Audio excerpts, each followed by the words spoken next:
মহসিন কলেজের এক প্রফেসর তার বাংলা ক্লাসে একদিন এক বিবাহিতা ছাত্রীকে প্রশ্ন করলেন, অহনা, তুমি কি তোমার সবচেয়ে প্রিয় 25-30 জন মানুষের নাম লিখতে পারবে? অহনা হাসি মুখে প্রথমে সে পরিবারের লোকজনের নাম লিখল, তারপর আত্মীয় স্বজন, বন্ধু বান্ধব, পাড়া প্রতিবেশীদের নাম ব্ল্যাকবোর্ডে লিখে দিল। প্রফেসর তাকে ওই লিস্টের থেকে তার কম পছন্দের 5 জনের নাম কেটে দিতে বললেন। অহনা তখন তার বন্ধুদের নাম কেটে দিল। আরও 5 জনের নাম তাকে মুছে দিতে বলা হলো। অহনা কিছুক্ষণ চিন্তা করে প্রতিবেশীদের নাম মুছে দিল। এরপর প্রফেসর আরও 10-12 জনের নাম লিস্ট থেকে কেটে দিতে বললেন। বেশ কিছুটা সময় নিয়ে অহনা তার আত্মীয় স্বজনের নামগুলো কেটে দিল। আর মাত্র 4 জনের নাম পড়েছিল, বাবা মা, স্বামী, ছেলে। সারা ক্লাসরুম পুরো থমথমে। প্রফেসর অহনাকে বললেন, তুমি এর থেকে 2 জনের নাম মুছে দাও। অহনা খুব মুশকিলে পড়ে গেল। 4 জনই তার অত্যন্ত প্রিয়। অনেকক্ষণ চিন্তা করে ভারাক্রান্ত মনে সে তার বাবা মায়ের নামটাও মুছে দিল। সবাই খুব আশ্চর্য হয়ে গেল।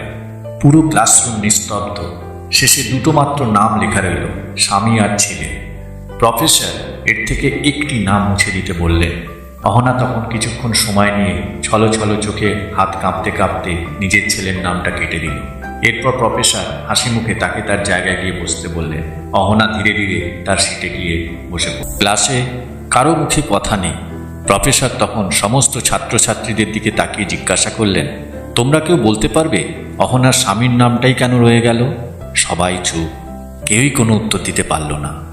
প্রফেসর তখন অহনাকে এর ব্যাখ্যা দিতে বললেন যে সে কেন তার স্বামীর নামটাই রেখে দিল। উঠে দাঁড়িয়ে অহনা বলল, আমার স্বামী আমার বাবা মা, ভাই বোন, এমনকি আমার নিজের ছেলের থেকেও প্রিয়। স্বামী আমার শক্তি, আমার সমস্ত সুখ দুঃখের সাথী। আমি ওকে সমস্ত কথা বলতে পারি যা আমি আর কাউকে বলতে পারবো না। আমি আমার জীবন থেকে নিজের নাম মুছে দিতে পারি, কিন্তু তার নাম কখনোই মুছে দেওয়া আমার পক্ষে সম্ভব নয়।